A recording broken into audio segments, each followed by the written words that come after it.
നമ്മുടെ കോയിലുകൾ മാറ്റിയിടാൻ പറ്റും. മാറ്റിയിട്ടതിന് ശേഷം തിരിച്ച് അതേപോലെ തന്നെ ഇത് വെക്കുക. പിന്നെ വേറൊരു കാര്യം, ഇതിൻ്റെ അകത്ത് സ്പ്രിങ്ങിൻ്റെ ടെൻഷനിൽ സർവീസ് ചെയ്തതിന് ശേഷം തിരിച്ച് അതേ പൊസിഷനിൽ വെക്കുക. വീണ്ടും ഉള്ളിലേക്ക് കയറ്റുമ്പോൾ കൃത്യമായിട്ട് കാണാൻ പറ്റും ആ കോണ്ടാക്റ്റുകൾ ഉള്ളിലേക്ക് മാക്സിമം കയറുന്ന രീതിയിൽ. ഹായ് ഫ്രണ്ട്സ്, നമസ്കാരം മച്ചാമാരെ, എവർക്കും ടെക് ബോക്സിൻ്റെ പുതിയൊരു വീഡിയോയിലേക്ക് സ്വാഗതം. കഴിഞ്ഞ ദിവസം നമ്മളൊരു ഡ്യുവൽ സ്റ്റാർട്ടറിൻ്റെ കംപ്ലയിൻറ്റ് എങ്ങനെ റെക്ടിഫൈ ചെയ്യാം എന്നുള്ളതാണ് നമ്മുടെ വീഡിയോയിൽ കാണിച്ചത്. അന്നത്തെ വീഡിയോയിൽ പല സുഹൃത്തുക്കളും കമൻറ്റായിട്ട് ചോദിച്ചിട്ടുണ്ടായിരുന്നു, എങ്ങനെയാണ് നമുക്ക് ഈ കോണ്ടാക്ടർ ചേഞ്ച് ചെയ്യേണ്ട ആവശ്യം വന്നത്, എൻ്റെ കോയിൽ ചേഞ്ച് ചെയ്താൽ പോരെ എന്നുള്ളത്. തീർച്ചയായിട്ടും എൻ്റെ കോയിൽ ചേഞ്ച് ചെയ്യാൻ മതിയായിരുന്നു. പക്ഷേ നമുക്ക് അതിൻ്റെ കോണ്ടാക്ടർ സ്പെയർ ഉണ്ടായിരുന്നതുകൊണ്ടാണ് നമ്മളത് ചെയ്തത്, അത് മാറ്റിവെക്കുക ചെയ്തു. അപ്പോൾ ഇന്നത്തെ വീഡിയോയിൽ നമ്മൾ കാണിക്കാൻ പോകുന്നത് എങ്ങനെയാണ് ഈ കോണ്ടാക്ടറിൻ്റെ കോയിൽ എങ്ങനെ ചേഞ്ച് ചെയ്യാം, അതേപോലെ തന്നെ ഇത് സർവീസ് ചെയ്യാൻ പറ്റുമോ എന്നുള്ള ഡീറ്റെയിൽ കാര്യങ്ങളാണ് ഇന്നത്തെ വീഡിയോയിൽ ഉൾപ്പെടുന്നത്. അതേപോലെ തന്നെ അന്നത്തെ വീഡിയോയിൽ ഞാൻ ചെക്ക് ചെയ്തിട്ട് പറഞ്ഞിരുന്നു ഇതിൻ്റെ കോയിൽ കംപ്ലൈൻ്റ് ആണ്. പക്ഷേ കൃത്യമായിട്ടും ഞാൻ അതിൻ്റെ കണ്ടിന്യൂറ്റി ചെക്ക് ചെയ്തിട്ടുണ്ടായിരുന്നില്ല. അപ്പോൾ ഇന്ന് ഞാനിത് എടുത്ത് നോക്കിയപ്പോഴാണ് ഇതിൻ്റെ കോണ്ടാക്റ്റ് ഉള്ളിലേക്ക് പോകുന്നില്ല. അപ്പോൾ നമ്മുടെ കേബിൾ ഉരുകിയിരുന്നത് കണ്ടാണ്. ആ സമയത്ത് ചിലപ്പോൾ ഇത് കോണ്ടാക്റ്റുകൾ ഉരുകിയിട്ടുണ്ടാകും. അപ്പോൾ അതുകൊണ്ടിട്ടായിരിക്കും ഇത് വർക്ക് ചെയ്യാതിരുന്നത്. അപ്പോൾ നമ്മളിതിൻ്റെ കോയിൽ സപ്ലൈ, കോയിൽ വർക്കിംഗ് ആണോ, അതേപോലെ തന്നെ ഇതെങ്ങനെ സർവീസ് ചെയ്തെടുക്കാം എന്നുള്ളതാണ് ഇന്നത്തെ വീഡിയോയിൽ ഉൾപ്പെടുന്നത്. അപ്പോൾ തീർച്ചയായിട്ടും വീഡിയോസ് ഇഷ്ടമാണെന്നുണ്ടെങ്കിൽ ലൈക്ക് ചെയ്യാൻ മറക്കരുത്. നിങ്ങളുടെ അഭിപ്രായങ്ങളും നിർദ്ദേശങ്ങളും ഒക്കെ കമൻസ് ആയിട്ട് രേഖപ്പെടുത്തുക. അതേപോലെ നമ്മുടെ ചാനൽ സബ്സ്ക്രൈബ് ചെയ്യാത്ത സുഹൃത്തുക്കൾ ചാനൽ സബ്സ്ക്രൈബ് ചെയ്ത് സപ്പോർട്ട് കൂടി ചെയ്യുക. അപ്പോൾ പച്ചാമാർ, ഇന്നത്തെ വീഡിയോയിൽ ഞാൻ കാണിക്കാനായിട്ട് ഉദ്ദേശിക്കുന്നത് നമുക്ക് എങ്ങനെ ഇതിൻ്റെ കോയിൽ ചേഞ്ച് ചെയ്യാം. അതായത് ഒരു കോണ്ടാക്ടർ കംപ്ലൈൻറ്റ് ആയി കഴിഞ്ഞാൽ അതിൻ്റെ കോയിൽ എങ്ങനെ ചേഞ്ച് ചെയ്യാം. അതേപോലെ തന്നെ നമുക്ക് ഇവിടെ ഒരു കണക്ടർ കോണ്ടാക്ട്സ് ഉണ്ട്, ഇതിൻ്റെ ഉള്ളിൽ എങ്ങനെയാണ് കോണ്ടാക്റ്റ് വരുന്നത് എന്നുള്ള കാര്യങ്ങൾ ഡീറ്റെയിൽ ആയിട്ട് കാണിച്ചു തരാം. അതേപോലെ തന്നെ ഈ കോണ്ടാക്റ്റുകൾ ചില സമയങ്ങളിൽ പിടിക്കാറുണ്ട്. അതായത് എന്തെങ്കിലും ആർക്കിംഗ് ഉണ്ടായി കഴിഞ്ഞാൽ ഈ കോണ്ടാക്ടർ താഴത്തേക്ക് പ്രസ്സായിട്ട് നിൽക്കുന്ന രീതിയിൽ തന്നെ നിൽക്കും, റിലീസ് ആവില്ല. അപ്പോൾ ആ പ്രശ്നം എങ്ങനെ പരിഹരിക്കാം എന്നുള്ള സംഭവം കാണിക്കാം. അപ്പോൾ നമുക്ക് ജസ്റ്റ് സർവീസ് ഇടാൻ പറ്റിയ കേസിൽ നമുക്ക് ഇടാം. അത്യാവശ്യം ഓടിക്കേണ്ട മോട്ടറിലൊക്കെ എങ്ങനെ സർവീസ് ചെയ്ത് ഇടുകയും ചെയ്യാം. അപ്പോൾ ഇവിടെയുള്ള പ്രശ്നം നോക്കി, ഞാൻ കഴിഞ്ഞ ദിവസം പറഞ്ഞ് ഇതിൻ്റെ കോയിൽ കംപ്ലൈൻ്റ് ആണെന്ന് പറഞ്ഞിരുന്നു. പക്ഷേ അതിൻ്റെ കണ്ടിന്യൂറ്റി നമ്മൾ ചെക്ക് ചെയ്തില്ല. നമ്മുടെ കയ്യിൽ സ്പെയർ ഉണ്ടായിരുന്നതുകൊണ്ട് നമ്മൾ മാറ്റിയിടുകയാണ് ചെയ്തത്. അപ്പോൾ ഇതിൽ ഞാനിപ്പോൾ പ്രസ് ചെയ്ത് നോക്കുമ്പോഴാണ് ഇത് താഴത്തേക്ക് പോകുന്നില്ല, സ്റ്റക്കാണ്. കണ്ടോ? അപ്പോൾ താഴത്തേക്ക് പോകാത്തത് അടിയിൽ എന്തെങ്കിലും ബ്ലോക്ക് സംഭവങ്ങൾ വന്നിട്ടുണ്ടാകാം, അതുകൊണ്ടിട്ടാണ് ഇത് കൃത്യമായിട്ട് ഇതങ്ങനെ താഴത്തേക്ക് പോകാത്തത്. ഇനി അതേപോലെ ഈ കോണ്ടാക്റ്റുകൾ പിടിച്ചിരിക്കുകയാണെന്നുണ്ടെങ്കിൽ ഈ L2 T2 അതേപോലെ L1 T2 T1 അപ്പോൾ തമ്മിൽ എന്തെങ്കിലും സ്പാർക്കിംഗ് ഉണ്ടായിട്ട് അത് പിടിച്ചിട്ടുണ്ടെന്നുണ്ടെങ്കിൽ ഇത് താഴത്തേക്കായിരിക്കും നിൽക്കുക, മേളിലേക്ക് റിലീസ് ആവില്ല. അപ്പോൾ എന്താണ് ആക്ച്വലി ഇതിൻ്റെ പ്രശ്നം എന്നുള്ള സംഭവം നമുക്കൊന്ന് നോക്കാം. ആദ്യമായിട്ട് നമുക്ക് ഇതിൻ്റെ കണ്ടിന്യൂറ്റി തന്നെ ഒന്ന് ചെക്ക് ചെയ്യാം. മിക്കവാറും കോയിലിൽ തന്നെ അങ്ങനെയാണ് സാധ്യതയുള്ളൂ, കോയിൽ ഡാമേജ് ആയിരിക്കാൻ സാധ്യതയുണ്ട്. അപ്പോൾ മൾട്ടിമീറ്റർ നമ്മൾ കണ്ടിന്യൂറ്റിലിടുക. A1 A2 ടെർമിനലിലേക്ക് ഇട്ട് നോക്കിക്കഴിഞ്ഞാൽ കൃത്യമായിട്ട് ഒരു വാല്യൂവും കാണിക്കുന്നില്ല, 0ആണ്. അപ്പോൾ എന്തായാലും ഇത് പോയി എന്നുള്ള കാര്യം 100% ഉറപ്പാണ്, കോയിൽ പോയി എന്നുള്ളത്. ഇല്ലയെന്നുണ്ടെങ്കിൽ നമുക്ക് റീഡിങ് കിട്ടും. അപ്പോൾ ഇനി ഇതെങ്ങനെ അഴിക്കുക എന്നുള്ളത്. അഴിക്കാനായിട്ട് ഇവിടെ ഒരു ലോക്കുണ്ട്. ഇത് നമ്മുടെ L&Dയുടെ ആണ് കേട്ടോ. പല കമ്പനിയുടെ ഉണ്ട്, പല വ്യത്യസ്തമായിരിക്കും. അപ്പോൾ അതിന് ചിലപ്പോൾ സ്ക്രൂ ആയിരിക്കും ചിലതിൻ്റെ സൈഡിൽ വരിക. L&Dയുടെ ഈ മോഡലിന് ലോക്കാണ് വരിക. അപ്പോൾ ഈ ലോക്ക് ജസ്റ്റ് ഒന്ന് തള്ളിക്കഴിഞ്ഞാൽ നമുക്കതങ്ങനെ പുറത്തേക്ക് ചെറുതായിട്ട് വലിക്കാം. ഓക്കെ, ഇതേപോലെ തന്നെ തിരിച്ച് അപ്പർ സൈഡിലൊരു ലോക്കുണ്ട്. ആ ലോക്കിനെ നമ്മൾ ചെറുതായിട്ടൊന്ന് പുറത്തേക്ക് തള്ളിക്കൊണ്ട് അതിങ്ങനെ പുറത്തേക്ക് വലിച്ചു കഴിഞ്ഞാൽ സിമ്പിളായിട്ട് നമുക്കിത് ഊരിയെടുക്കാൻ പറ്റും. കണ്ടോ? 2 പാർട്ടായിട്ട് പോകും. അപ്പോൾ ഇത് കോണ്ടാക്ട് സെക്ഷൻ വരുന്നൊരു പാർട്ടും ഇത് കോയിൽ വരുന്നൊരു പാർട്ടും. നമ്മുടെ കോയിൽ ഡാമേജ് ആയിട്ടുണ്ട്. ഈ ഭാഗത്ത് എന്തോ ഉരുകി ഇങ്ങനെ വന്നിട്ടുണ്ട്. അപ്പോൾ അതുകൊണ്ട് തന്നെയാണ് ഈ അയൺ കോർ ഉള്ളിലേക്ക് പോകാതെ ടച്ചായി നിൽക്കുകയാണ്. ആക്റ്റീവ് ആകുന്ന സമയത്ത് ഉള്ളിലേക്ക് പോകാതെ. പക്ഷേ ആക്റ്റീവ് ആവില്ല, കാരണം ഇത് കോയിൽ ഓപ്പൺ ആണല്ലോ. കോയിൽ ഓപ്പൺ ആയതുകൊണ്ട് ആക്റ്റീവ് ആവില്ല.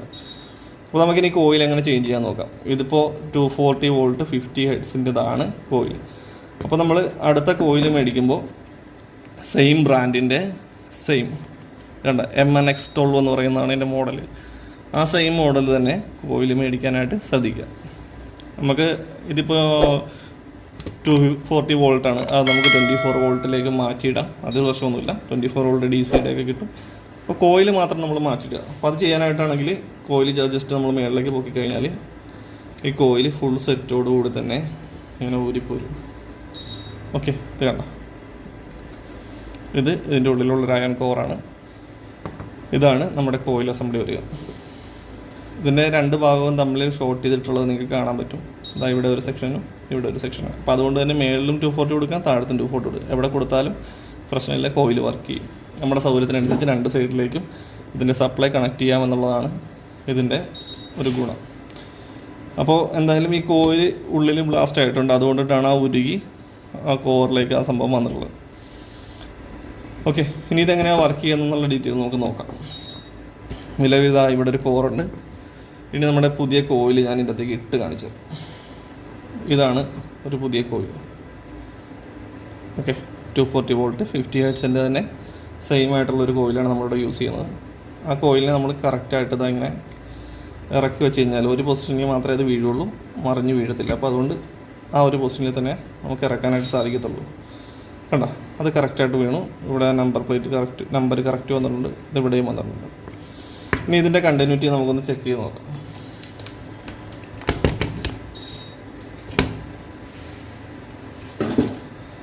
കണ്ടിന്യൂറ്റി കൃത്യമായിട്ട് കാണിക്കണം.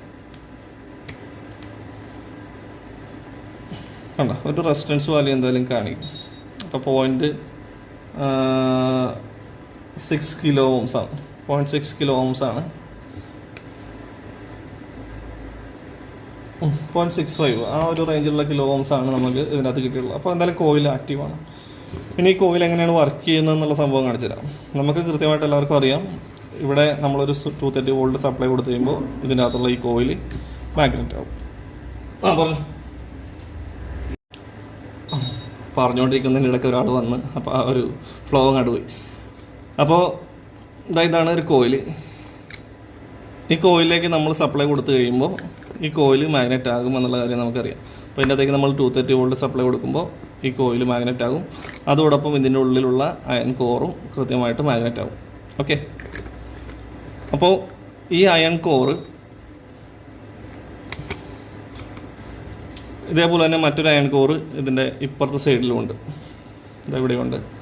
ഈ അയൺ കോറിനെ നമ്മളൊരു സ്പ്രിങ് ഉപയോഗിച്ച് ടെൻഷൻ ചെയ്തിട്ടാണ് നിർത്തിയേക്കുന്നത്. അപ്പോൾ നമ്മൾ ഇത് മാഗ്നറ്റ് ആകാത്ത സമയത്ത് ഈ സ്പ്രിങ്ങിൻ്റെ ടെൻഷൻ കൊണ്ട് ഇത് മേളിലേക്ക് പോകും. മാഗ്നറ്റ് ആകുന്ന സമയത്ത് തിരിച്ചു വരികയും ചെയ്യും. അപ്പോൾ മാഗ്നറ്റ് ആകുന്ന സമയത്ത് എന്താ സംഭവിക്കുകയെന്ന് വെച്ചാൽ ഈ അയൺ കോറിനെ ഇത് ഉള്ളിലേക്ക് വലിക്കും. ഈ കോയിൽ ആക്റ്റീവ് ആകുന്ന സമയത്ത് ഇതിന് ഉള്ളിലേക്ക് വലിക്കുകയും നമ്മുടെ ഇവിടെയുള്ള T1 T2 ആ കോണ്ടാക്റ്റുകൾ കൃത്യമായിട്ട് സപ്ലൈ ഇങ്ങനെ കടന്നു പോവുകയും ചെയ്യും. അതാണ് സംഭവിക്കുക.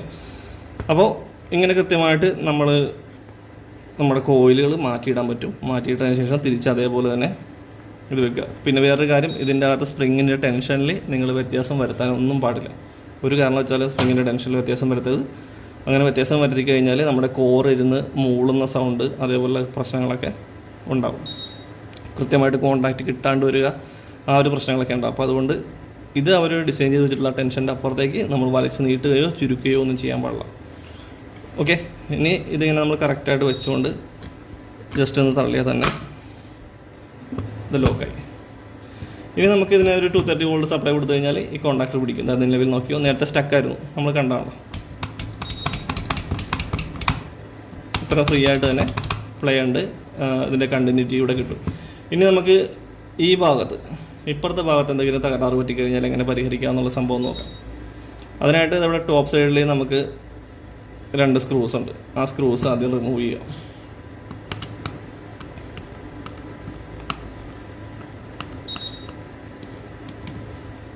ഓക്കെ, 1 2. അപ്പോൾ ഇതഴിക്കുമ്പോൾ നിങ്ങൾക്ക് കൃത്യമായിട്ട് മനസ്സിലാവും ഇതിൻ്റെ ഉള്ളിൽ എങ്ങനെയാണ് കോണ്ടാക്റ്റ് വരിക, കോണ്ടാക്റ്റ് ആകുന്നത് എന്നുള്ള സംഭവമൊക്കെ ഏകദേശം കൃത്യമായിട്ട് മനസ്സിലാക്കാനായിട്ട് സാധിക്കും. ഇതിൻ്റെ ടോപ്പ് കവർ നമുക്കിതിങ്ങനെ ഊരി മാറ്റി കഴിഞ്ഞാൽ ഇതവിടെ നമുക്ക് കൃത്യമായിട്ട് കാണാൻ പറ്റും. ഇവിടെ ഒരു സ്ട്രിപ്പ്, ഇങ്ങനെ ടോപ്പിൽ ഓരോ സ്ട്രിപ്പുകൾ, ഇവിടെ അടിയിൽ ഓരോ സ്ട്രിപ്പുകൾ, ഇവിടെ അടിയിൽ ഓരോ സ്ട്രിപ്പുകൾ. നമ്മളിതിങ്ങനെ പ്രസ്സാകുന്ന സമയത്ത് ഇതാണ് ഈ കോണ്ടാക്റ്റുകൾ തമ്മിൽ കോണ്ടാക്റ്റ് ആകുക. ഇവിടുത്തെ കോണ്ടാക്റ്റ് ഈ സ്ട്രിപ്പ് വഴി ഇപ്പുറത്തേക്ക് കണക്റ്റഡ് ആവുകയാണ് ചെയ്യുന്നത്. ഇനി നമുക്ക് ഇതിൻ്റെ ഉള്ളിലുള്ള കോണ്ടാക്റ്റ് നമുക്കൊന്ന് പിടിച്ചിരിക്കുകയാണെന്നുണ്ടെങ്കിൽ നമുക്കത് റിലീസ് ചെയ്ത് ചെയ്യാനായിട്ട് എന്ത് ചെയ്യാൻ നോക്കാം. ആദ്യമായിട്ട് ഇതൊന്ന് ഈ സ്ക്രൂ അഴിച്ച് ഫുള്ള് മാറ്റുക. ഞാൻ മൊത്തത്തിൽ അഴിച്ച് കാണിക്കണം കേട്ടോ, ഓരോ സെറ്റ് മാത്രമേ അഴിച്ച് കാണിക്കുള്ളൂ. ഈ സ്ക്രൂ നമുക്ക് ഫുള്ളായിട്ട് റിലീസ് ചെയ്തതിന് ശേഷം അത് ഊരി മാറ്റുക. ഇതിപ്പോൾ ഞാൻ ആ സ്ക്രൂ അഴിച്ച് മാറ്റി കഴിഞ്ഞപ്പോൾ നിങ്ങൾക്ക് ഇതിൻ്റെ കോണ്ടാക്റ്റ് കാണാൻ തരുന്നത് ഇത് കണ്ടോ. ഇത് ടോപ്പിലുള്ളൊരു കോണ്ടാക്റ്റ്, ഇത് ഇപ്പുറത്തുള്ളൊരു കോണ്ടാക്റ്റ്. ഇവയ്ക്കിടയിൽ നമുക്ക് ക്ലാവ് പിടിക്കും. അതേപോലെ തന്നെ ആർക്കിംഗ് ഉണ്ടായിട്ട് ഇവിടെ കൂടുതലായിട്ട് ഉരുകും. അപ്പോൾ ഈ സമയത്ത് നമുക്കൊരു സാൻഡ് പേപ്പർ ഉപയോഗിച്ച് ഇത് ക്ലീൻ ചെയ്തുകൊണ്ട് ഈ കോൺടാക്റ്റുകൾ നമ്മൾ ക്ലീൻ ചെയ്തുകൊണ്ട് കൃത്യമായിട്ട് അവയുടെ കോൺടാക്റ്റ് നമ്മുടെ സ്പാർക്കിംഗ് ഉണ്ടാകുന്ന സാഹചര്യമൊക്കെ മാറ്റി നല്ലപോലെ ക്ലീൻ ചെയ്തിടാനായിട്ട് സാധിക്കും. അതിനായിട്ട് നമുക്കിത് അഴിച്ചെടുക്കാം ഓരോ പീസായിട്ട്. അതായത് നമ്മുടെ ഈ കണക്ടറുകൾ, ഈ പിന്നുകൾ നമുക്ക് കൃത്യമായിട്ട് ഊരി മാറ്റാനായിട്ട് സാധിക്കും. പിന്നെ അത് ഞാൻ അഴിച്ച് മാറ്റിയിട്ട് കാണിച്ചു തരാം എങ്ങനെയാണ് അഴിച്ച് മാറ്റുന്നത്. അപ്പോൾ ഈ തരത്തിലായിരിക്കും ഇരിക്കുക. ഇപ്പോൾ നമ്മളൊരു സ്ക്രൂ ഡ്രൈവർ ഉപയോഗിച്ച് ജസ്റ്റ് ഒന്ന് ഇങ്ങനെ തിക്കി കഴിഞ്ഞാൽ നമുക്ക് പതുക്കെ ഇതിന് ഊരിയെടുക്കാനായിട്ട് സാധിക്കും. ചെറുതായിട്ടൊന്ന് ബലം കൊടുക്കേണ്ടി വരും, കാരണം അത്രയും ടൈറ്റിലായിരിക്കും ആ സംഭവം ഇരിക്കുക. ഒന്ന് അഴിച്ച് കാണിച്ചു തരാം. കണ്ട, അപ്പോൾ ഇങ്ങനെ അഴിച്ചെടുക്കുന്ന ഈ കോൺടാക്റ്റുകളെ നമ്മളിത് ഇവിടെ നല്ലപോലെ ഒരു ആർക്കിംഗ് ഉണ്ടാവും. അപ്പോൾ കൂടുതലായിട്ട് ഉപയോഗിച്ച് കുറച്ച് കാലപ്പഴക്കം ചെന്നാണെന്നുണ്ടെങ്കിൽ അതിൻ്റെ ആർക്കിങ് കൃത്യമായിട്ട്. അപ്പോൾ നമ്മളിങ്ങനെ അഴിച്ചെടുക്കുന്ന ഈ കോൺടാക്റ്റിൻ്റെ ഇവിടെ ഇത്തിരി ക്ലാവ് പിടിച്ചിട്ടുണ്ട്. അതേപോലെ തന്നെ ആർക്കിംഗ് ഉണ്ടായിട്ട് വന്നിട്ടുള്ളതാണ്. അത് നമ്മൾ ജസ്റ്റ് ഒരു സാൻഡ് പേപ്പർ ഉപയോഗിച്ച് ഉരച്ച് കളയുകയാണെന്നുണ്ടെങ്കിൽ അത് കൃത്യമായിട്ട് പോകും. അപ്പോൾ അടുത്ത പ്രാവശ്യം വീണ്ടും ആ കോൺടാക്റ്റ് വരുമ്പോൾ കൃത്യമായിട്ട് കിട്ടുകയും ചെയ്യും. അപ്പോൾ ഇതൊന്ന് കോൺടാക്റ്റ് ക്ലീനർ ഉപയോഗിച്ച് ക്ലീൻ ചെയ്യുക, അങ്ങനെയുള്ള സംഭവങ്ങൾ ഉപയോഗിച്ച് ക്ലീൻ ചെയ്തിടുകയാണെന്നുണ്ടെങ്കിൽ അത് പെർഫെക്റ്റായിട്ട് നമുക്ക് വർക്ക് ചെയ്യാം. അപ്പോൾ അതേപോലെ എല്ലാ കോൺടാക്റ്റുകളും ക്ലീൻ ചെയ്യാനായിട്ട് ശ്രമിക്കുക. ഇങ്ങനെ ഓരോ കോൺടാക്റ്റുകൾ ക്ലീൻ ചെയ്താൽ കറക്റ്റായിട്ട് ഇടാം. ഇനി അതേപോലെ തന്നെ ഇത് നമുക്ക് ഊരിയെടുക്കാൻ സാധിക്കും, പക്ഷേ അത് ഇത്തിരി മെനക്കേടാണ്. ഇത് ഊരിയെടുക്കുമ്പോൾ ഇതിൻ്റെ ഉള്ളിലൊരു സ്പ്രിങ് ഉണ്ട്. ആ സ്പ്രിങ്ങുകൾ അതേപോലെ കൃത്യമായിട്ട് ഇട്ട് വെക്കണം. അപ്പോൾ അതിന് മറ്റ് ടൂൾസ് ഉണ്ടെങ്കിൽ നമുക്ക് കറക്റ്റായിട്ട് സ്പ്രിങ് പൊസിഷനിൽ ഇടാനും പറ്റത്തുള്ളൂ. ഓക്കെ, അപ്പോൾ ചുരുക്കം ചില കാര്യങ്ങൾ ഇതിൻ്റെ അകത്ത് മനസ്സിലായിട്ടെന്ന് വരുന്നു. ഇനി അതേപോലെ തന്നെ നമ്മൾ സർവീസ് ചെയ്തതിന് ശേഷം തിരിച്ച് അതേ പൊസിഷനിൽ വെക്കുക. വീണ്ടും ഉള്ളിലേക്ക് കയറ്റുമ്പോൾ കൃത്യമായിട്ട് കാണാൻ പറ്റും ആ കോൺടാക്റ്റുകൾ ഉള്ളിലേക്ക് മാക്സിമം കയറുന്ന രീതിയിൽ വരുത്തിയിട്ട് വെക്കുക. അപ്പോൾ ഇത് റിലീസാകുന്ന സമയത്ത് ഈ കോൺടാക്റ്റ് ഇവിടെ പിടിക്കുന്നുണ്ടെന്നുള്ള കാര്യം ഉറപ്പുവരുത്തുക. അത് അധികം ഉറപ്പുവരുത്തണമെന്നില്ല. കാര്യം ഇതാ ഇവിടെ ഈ സ്ക്രൂ ഇടുമ്പോൾ ഈ സ്ക്രൂ കറക്റ്റ് ഹോളിലേക്ക് പോയി കഴിഞ്ഞാൽ അവിടെ കോൺടാക്റ്റുകൾ കറക്റ്റ് ആയിക്കോളും. ഓക്കെ, ഇതിടുമ്പോൾ ശ്രദ്ധിക്കണം കേട്ടോ. ഇതിൻ്റെ പിന്നെ ഇപ്പോൾ ഞാൻ ഇട്ടത് തെറ്റിപ്പോയത് കണ്ടല്ലോ. ഇത് ഈ ലോക്ക് ഒരു പൊസിഷനിൽ കിടക്കുകയുള്ളൂ. അങ്ങനെ ഇട്ടാൽ മാത്രമേ നമുക്ക് വയർ കയറ്റാൻ പറ്റുള്ളൂ. അതിങ്ങനെ തന്നെ ഇങ്ങനെ തന്നെ തിരിഞ്ഞ് വന്നാലേ നമുക്ക് ലെഗുകൾ കറക്റ്റായിട്ട് അതിനകത്തോട്ട് കയറ്റാൻ പറ്റുള്ളൂ. ഇല്ലയെന്നുണ്ടെങ്കിൽ കയറ്റാൻ ബുദ്ധിമുട്ടായിരിക്കും. കയറ്റാൻ ബുദ്ധിമുട്ടെന്നല്ല, കയറാൻ പാടാം. അപ്പോൾ ഇതിങ്ങനെ തന്നെ ഇങ്ങനെ തന്നെ ആക്കിയിട്ട് കറക്റ്റായിട്ട് ടൈറ്റ് ചെയ്ത് കൊടുക്കുക.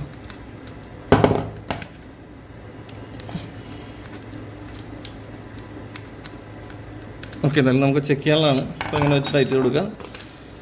അതിൻ്റെ പുറത്തേക്ക് നമ്മൾ ഈ കവറ് കറക്റ്റായിട്ട് ഇട്ട് കൊടുക്കുക. അതിനുള്ള സൈഡ് ഒരു L1 L2 ഇതേപോലത്തെ ഒരു ക്ലിപ്പ് ഈ സൈഡിലുണ്ട്. ആ ക്ലിപ്പും കൂടി വെച്ചേക്കാം. ഓക്കെ, ഇങ്ങനെ വെച്ചിട്ട് ഈ കവർ കൂടി ഇട്ട് കൊടുക്കുക. അപ്പോൾ നമ്മൾ പൊസിഷൻ എങ്ങനെയാണെന്നുള്ള കാര്യം ഒന്ന് ഓർത്തേക്കണം. ഇവിടെ A1 A2 നമുക്ക് കൃത്യമായിട്ട് നേരെ വരുന്ന രീതിയിൽ തന്നെ വെച്ചിട്ട് ഇവിടുത്തെ പേര് L1 മേളിൽ വരുന്ന രീതിയിൽ തന്നെ വെക്കുക. എന്നിട്ടിടുക. അങ്ങനെ ഇട്ടിട്ട് 2 സ്ക്രൂ ഇട്ട് ടൈറ്റ് ചെയ്യുക.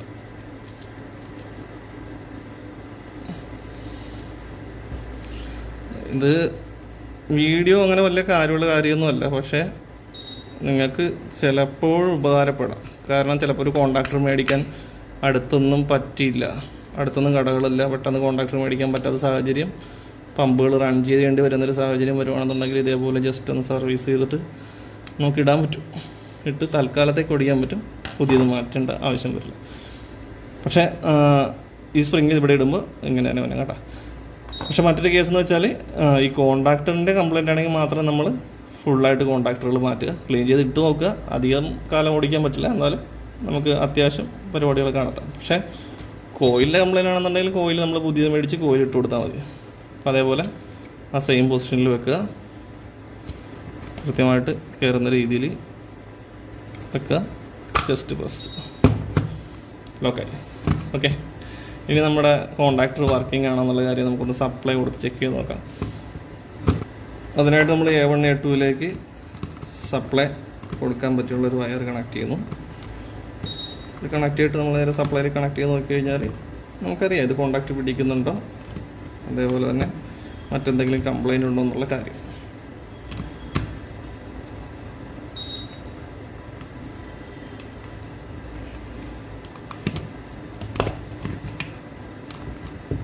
ആ ഒരു ലോക്ക് അതിൻ്റെ സൈഡിൽ പൊട്ടിപ്പോയിട്ടുണ്ട്. അതുകൊണ്ടിട്ടാണ് ഇത്തിരി ലൂസായിട്ട് വന്നിട്ടുള്ളത്. ഓക്കെ, എന്തായാലും നമ്മൾ കണക്ട് ചെയ്തു. ഇനി നമുക്ക് സ്വിച്ച് ഓൺ ചെയ്ത് നോക്കാം. കൃത്യമായിട്ട് തന്നെ കോണ്ടാക്ടർ പിടിക്കുന്നുണ്ട്. അതേപോലെ കണ്ടോ, ഒരു കുഴപ്പമില്ല. ഇനി നമ്മൾ ചെക്ക് ചെയ്യേണ്ടത്, ഞാനിന് വീഡിയോ അധികം വലിച്ചു നീട്ടി പോകണം. ഇവിടുത്തെ കണ്ടിന്യൂറ്റി കൃത്യമായിട്ട് കിട്ടുന്നുണ്ടോ എന്നുള്ളൊരു മൾട്ടിമീറ്റർ ഉപയോഗിച്ചിട്ട് നിങ്ങൾ ചെക്ക് ചെയ്യുക. ഈ L1, T1, L2, T2, L3, T3, അതേപോലെ ഇവിടെ NO, ഈ NO ക്ലോസ്ഡ് ആകുമ്പോൾ അത് കൃത്യമായിട്ട് കണ്ടിന്യൂറ്റി വരും. അതുണ്ടോ എന്നുള്ള കാര്യം കൂടി ചെക്ക് ചെയ്യുക. അപ്പോൾ എന്തായാലും ചെറിയൊരു വീഡിയോ ആയിരുന്നു. വീഡിയോസ് ഇഷ്ടമായിട്ടുണ്ടെങ്കിൽ മറക്കാണ്ട് ലൈക്ക് ചെയ്ത് ചെയ്യുക. അപ്പോൾ മറ്റൊരു വീഡിയോ ആയിട്ട് നമുക്ക് വീണ്ടും കാണാം. അതുവരേക്കും ബൈ.